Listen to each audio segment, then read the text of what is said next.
আসসালামু আলাইকুম রহমতুল্লাহি অবরকাতুহ। সম্মানিত দর্শক, ডক্টর মোহাম্মদ ইউনূস ক্ষমতায় আসার পর প্রকৃতি বারবার তার জন্য বিরূপ হয়ে পড়ছেন। তিনি যেখানে হাত দিচ্ছেন ওখান থেকে বরকত উঠে যাচ্ছে এবং তার যারা লোকজন রয়েছেন তারা ক্রমশ তাকে ছেড়ে দূরবর্তী অঞ্চলে চলে যাচ্ছেন। তিনি যেখানে যাচ্ছেন সেখানে তার পাত্রমিত্ররা এই সময়টাতে যেভাবে হইহুল্লোড় করে তার পাশে থাকে বা থাকা উচিত, এর কারণ হলো বাংলাদেশে এটাই নিয়ম। যিনি সরকার প্রধান হবেন তিনি এয়ারপোর্টে যাবেন, তিনি স্মৃতিসৌধে যাবেন, সবাই সেখানে উপস্থিত হবেন। এই জিনিসগুলো আমরা ইদানিংকালে দেখছি না। তারপর তার যে বাসভূমি, তার যে অফিস, সেখানে সাধারণ মানুষ, তাদের একটা বিরাট ভিড় থাকবে। অনেক মানুষ সেখানে ভিড় করবেন, দরখাস্ত নিয়ে যাবেন। একজন সংসদ সদস্যের কাছেই দৈনিক ২-৩ হাজার লোক উপস্থিত হন বিভিন্ন বিষয় নিয়ে। এর 1%ও তিনি নিষ্পত্তি করতে পারেন না, কিন্তু লোকজন যায়। এটা রাজনৈতিক ব্যক্তিদেরকে নিয়ে সাধারণ মানুষের মধ্যে একটা আকর্ষণ থাকে। কিন্তু এক্ষেত্রে কি হলো, ডক্টর মোহাম্মদ ইউনূসকে নিয়ে আমাদের সাধারণ মানুষের কোনো আগ্রহ নেই।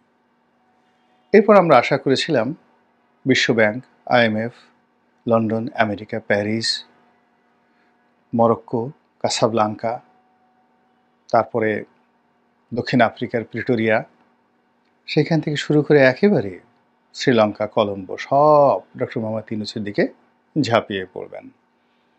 এবং তার বন্ধুরা, যারা আমরা দূর থেকে এতদিন যাদেরকে দেখেছিলাম, শুনেছিলাম, তারা বাংলাদেশে আসবেন দলে দলে। ক্লিন্টন আসবেন, হিলারি ক্লিন্টন আসবেন, বারাক ওবামা আসবেন। তারপরে তার যে ১০১ জন নোবেল লরিয়েট বন্ধু রয়েছে, যারা তার পক্ষে ওয়াশিংটন পোস্ট পত্রিকায় তারা বিজ্ঞাপন দিয়েছিল, তারা আসবেন। বাংলাদেশে একটা হই হুল্লোড় অবস্থা তৈরি হয়ে যাবে, কিন্তু এরকম হচ্ছে না। ২ নম্বর হলো যে শেখ হাসিনা সঙ্গে আমরা জানি দিল্লির সম্পর্ক ভালো ছিল না, এবং দিল্লি ডক্টর মোহাম্মদ ইউনূসকে ক্ষমতা আনার জন্য বা এরকম একটা অভ্যুত্থানের জন্য একেবারে নারাজ ছিলেন না। সাম্প্রতিক সময় দিল্লির কথাবার্তা শুনে তারা একেবারে আমরা স্পষ্টতই বুঝতে পারি যে তারা জানতেন শেখ হাসিনা ক্ষমতা বেশি দিন প্রলম্বিত হবে না, আর তিনি থাকবেন না। তো সেই দিক থেকে যেটি হচ্ছে, ডক্টর মোহাম্মদ ইউনূস ক্ষমতা আসার সঙ্গে সঙ্গে তো মোদি বাবুর সঙ্গে তার ভালো সম্পর্ক হওয়ার কথা, কিন্তু সেটা হচ্ছে না। প্রথমে ডক্টর মোহাম্মদ ইউনূস চাইলেন যে দিল্লিকে অস্বীকার করি বা দিল্লির চোখে চোখ রেখে দেখি ইখতিয়ার উদ্দিন মোহাম্মদ বিন বখতিয়ার খলজি, না উনি তো দিল্লির অধীন ছিলেন, সেটা নয়, কে হতে পারে, ঈশা খাঁ, মুসা খাঁ, তারপর ফখরুদ্দিন মুবারক শাহ, গিয়াসউদ্দিন আজম শাহ, তারপর শশাঙ্ক, হর্ষবর্ধন, মুর্শিদ কুলি খান, এ সকল মহামানবেরা সবসময় দিল্লিকে টেক্কা দিয়ে ছলে বলে কৌশলে তারা বাংলার স্বাধীনতা এবং সার্বভৌমত্ব অক্ষুণ্ণ রেখেছিলেন এবং বাংলাদেশকে উন্নতির স্বর্ণশিখরে তারা নিয়ে গিয়েছিলেন, এবং ইতিহাসের একটা মানে জাজল্যমান তারকাতে পরিণত হয়ে আছেন তারা এখন অবধি। তো এই তালিকাতে ডক্টর মোহাম্মদ ইউনূস অন্তর্ভুক্ত হবেন। এজন্য তিনি প্রথমে দিল্লির বিরুদ্ধে কথা বলা শুরু করলেন, ভারতের বিরুদ্ধে কথা বলা শুরু করলেন, এবং আমরা তো দারুণভাবে, ভীষণভাবে আনন্দ উদ্বেলিত যে এইবার প্রথম আমরা একজন মহাপুরুষ পেয়েছি যে কিনা 1000 বছরের মধ্যে প্রথম দিল্লির বিরুদ্ধে রুখে দাঁড়ালো। তো যা হোক, সেটি হচ্ছে না। এখন তিনি দিল্লির সঙ্গে বন্ধুত্ব করতে চাচ্ছেন, নরেন্দ্র মোদীর সঙ্গে বৈঠক করতে চাচ্ছেন। একাধিকবার তিনি বৈঠকের চেষ্টা করেছেন এবং তার সেই বৈঠকের প্রচেষ্টাগুলো ব্যর্থ হয়েছে।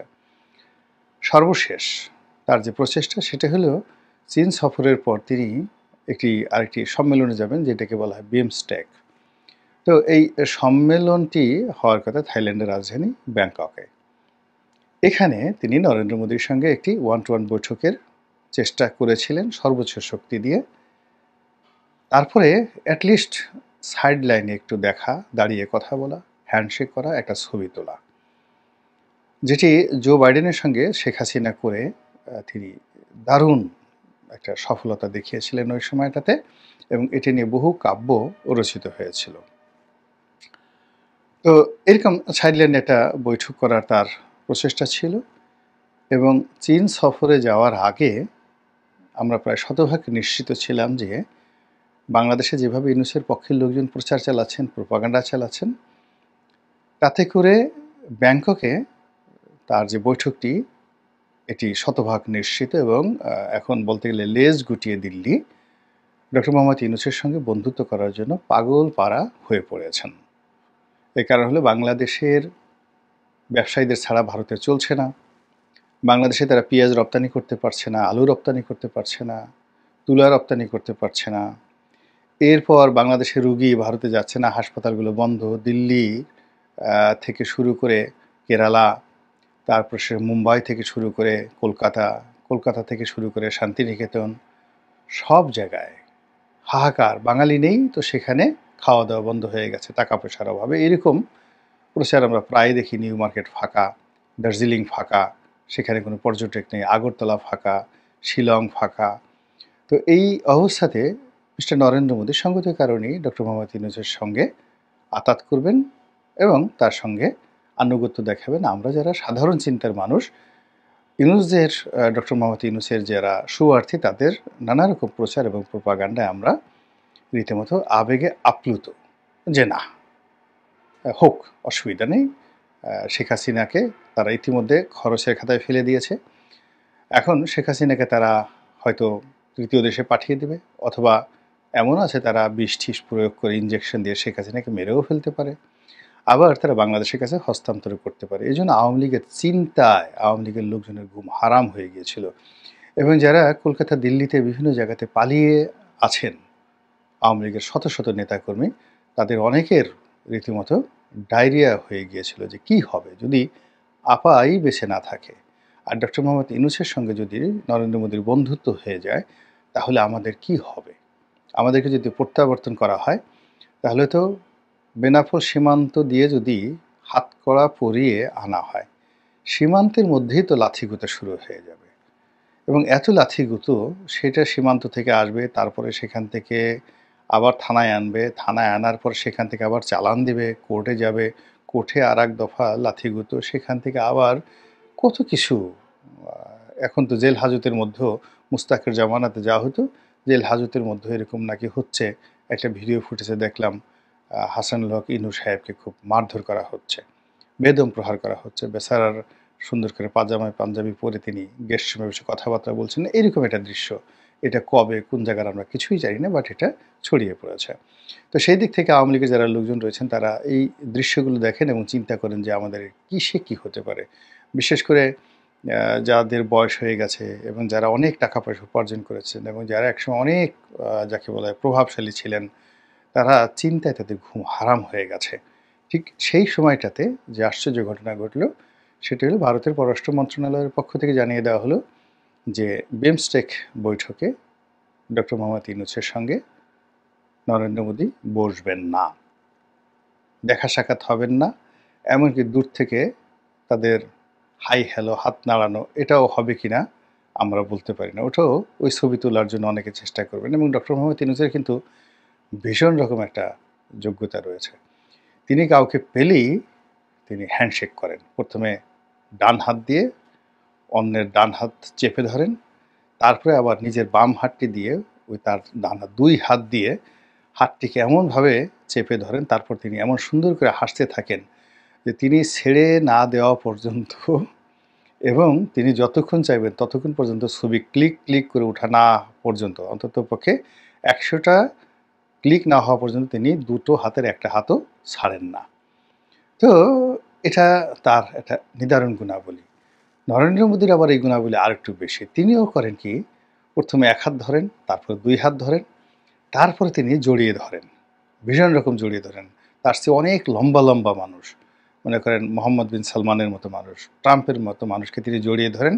আর নরেন্দ্র মোদী যেহেতু একটু খাটো, জড়িয়ে ধরার পর কি হচ্ছে, এদের বুকে শাবানা বা কবরী যেভাবে ধরেন ওয়াসিম, চিত্রনায়ক ওয়াসিম অনেক লম্বা, তাদের মানে তাদের যে আলিঙ্গন দৃশ্য, সেই আলিঙ্গন দৃশ্যে যেভাবে তারা তাদের যে মস্তক, তাদের যে অধর যেভাবে নায়কের বক্ষে সমর্পণ করেন, এবং সেখানে যে ধরনের একটা রসায়ন তৈরি হয় পৃথিবীর লম্বা লম্বা মানুষগুলোর সঙ্গে, রাষ্ট্রনায়কদের সঙ্গে নরেন্দ্র মোদী এইভাবে কুলাকুলি করে ওইরকম একটা রসায়ন সেখানে তিনি তৈরি করে ফেলেন। তো সেক্ষেত্রে ডক্টর মোহাম্মদ ইউনূস এবং নরেন্দ্র মোদী এই দুজনের আকার আকৃতি সেম, উচ্চতা সেম, তারপর দুজনের হ্যান্ডশেক করার ভঙ্গি সেম, কোলাকুলি করার যে অভিনব কায়দা নরেন্দ্র মোদীর, যদি আসলেই দুজনের একটা দেখা হতো, সত্যিকার অর্থে দেখা হতো, বিশ্বাস করেন এইরকম জুটি আর কখনো হতো না। তাদের কোলাকুলির দৃশ্য, তারপরে তাদের হ্যান্ডশেকের দৃশ্য, এসব নিয়ে গল্প কবিতা রচনা করা হতো, এবং লিওনার্দো দা ভিঞ্চি বা পাবলো পিকাসো বা মাইকেল অ্যাঞ্জেলো তাদের মতো চিত্রকর, ভাস্কর যদি এ পৃথিবীতে থেকে থাকেন, এগুলো নিয়ে এমন চমৎকার দৃশ্য তৈরি হতো যেটা আমরা অভিভূত হয়ে যেতাম। এমনকি একটা যে মাদাম তুসোর জাদুঘর রয়েছে, মোম দিয়ে মূর্তি তৈরি করা হয়, অবিকল মূর্তি তৈরি করা হয়। তো ডক্টর মোহাম্মদ ইউনূসের মূর্তি, ওখানে শাহরুখ খানের মূর্তি আছে, সালমান খানের মূর্তি আছে, ঐশ্বরিয়া রায়ের মূর্তি আছে, কিন্তু মাদাম তুসোর সেই জায়গাতে ডক্টর মোহাম্মদ ইউনূসের মূর্তি নাই বোধহয় এখনো পর্যন্ত। তবে এই মোদি সাহেবের সঙ্গে যদি তিনি এরকম একটা বৈঠক করতে পারতেন সাইড লাইনে, তাহলে এরকম একটা ছবি আসলে সেটা অবশ্যই মাদাম তুসোর সেই যে জাদুঘর, মোমের জাদুঘর, সেখানে এটি স্থান পেত। এটাই গেল এক। আমরা বুঝতে পারি না যে এত বড় একজন বিশ্বমানব আমাদের কপালে এসেছে, আল্লাহ জুটিয়ে দিয়েছেন, যিনি সারাটা জীবন ৮৬ বছর ধরে সারা পৃথিবী ভ্রমণ করে তার যত অর্জন সব কিছু এখন বাংলাদেশে বিসর্জন দেওয়ার জন্য, বাংলাদেশে সেগুলোকে বাস্তবায়ন করার জন্য, অনুদান দেওয়ার জন্য, হৃদয়ের অর্ঘ্য দেওয়ার জন্য তিনি এই বয়সে কঠোর পরিশ্রম করছেন। সেই মানুষটিকে বাদ দিয়ে নরেন্দ্র মোদী কেন এখনও শেখ হাসিনার পেছনে ঘুরছেন? শেখ হাসিনার প্রতি তিনি কেন এত মহব্বত দেখাচ্ছেন? কেন শেখ হাসিনার জন্য তিনি এত রেজিস্ট হয়ে পড়েছেন, এত রেসিস্ট মনোভাব তিনি দেখাচ্ছেন, এত উগ্রতা দেখাচ্ছেন? আমাদের কি করা উচিত? নরেন্দ্র মোদীকে বকা দেওয়া উচিত? তার বিরুদ্ধে মিছিল করা উচিত? ভারত বিরোধী স্লোগান করা উচিত? অথবা ডক্টর মোহাম্মদ ইউনূসকে ইন্সপায়ার্ড করা উচিত যে আপনি কেন দিল্লির দিকে তাকান? কেন নরেন্দ্র মোদীর বন্ধুত্ব আপনার দরকার?